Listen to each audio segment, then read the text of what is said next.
मैंने सिर्फ एक सोडा कैन की तरफ झट से देखा। मेरे सामने ही वो धातु का डिब्बा एक गोले में कुचल गया। मुझे बहुत पहले से पता था कि सिर्फ अपने दिमाग से मैं चीजों को अपनी मर्जी से बदल सकता हूँ, लेकिन मेरे पिता के लिए ये कोई खास क्षमता नहीं थी। ये सिर्फ प्रयोगात्मक डेटा था। वो मुझे एक टेस्ट सब्जेक्ट की तरह ट्रीट करते थे। हर रोज मुझ पर एक्सपेरिमेंट चलाते थे। मेरी ब्रेन वेव्स को रियल टाइम में मॉनिटर किया जाता था। हर एक्सपेरिमेंट पिछले से ज्यादा सफल होता, लेकिन उनके चेहरे पर मुस्कान हर बार और ज्यादा डरावनी होती जाती, जब तक ये वाला नहीं आया। उन्होंने सबसे क्रूर टेस्ट का प्रस्ताव रखा। उन्होंने मुझे हुक्म दिया कि मैं अपनी ही हाथों से एक बिल्ली को मार डालूं। मैं ये नहीं कर सका।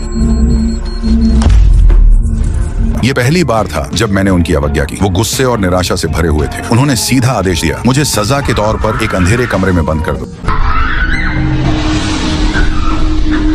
जैसे ही दरवाजा बंद हुआ, मेरे अंदर कुछ टूट गया। मैंने दिमाग से ही दरवाजा जबरदस्ती खोल दिया। गार्ड्स को रिएक्ट करने का भी मौका नहीं मिला। वो जमीन पर गिरे। नंगे पैर मैं लैब से बाहर भाग निकला। कई दिनों तक बिना खाए मैं एक रेस्तरां में घुस गया। फ्राइज चुराकर मुंह में ठूंसने लगा। तभी मालिक जैक ने मुझे देख लिया।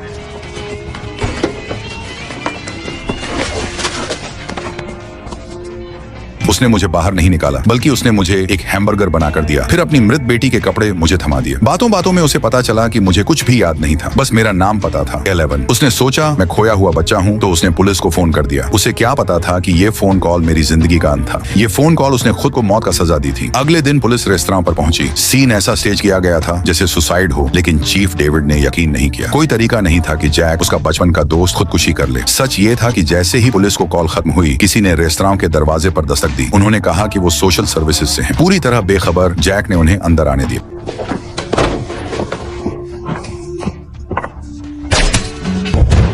उसे क्या पता था कि लैब हर फोन कॉल को मॉनिटर कर रही थी। जैसे ही कॉल कनेक्ट हुई, उन्होंने हमारी लोकेशन पिन पॉइंट कर ली। दयालु जैक मेरे सामने ही मर गया। मैं मुड़ा और भागा। पीछे के दरवाजे पर खड़े गार्ड्स को पल भर में गिरा दिया। मेरे पिता घटनास्थल पर पहुंचे। अपने गिरे हुए आदमियों को देखकर गुस्से से जल रहे थे, लेकिन तब तक मैं बिना किसी निशान के गायब हो चुका था।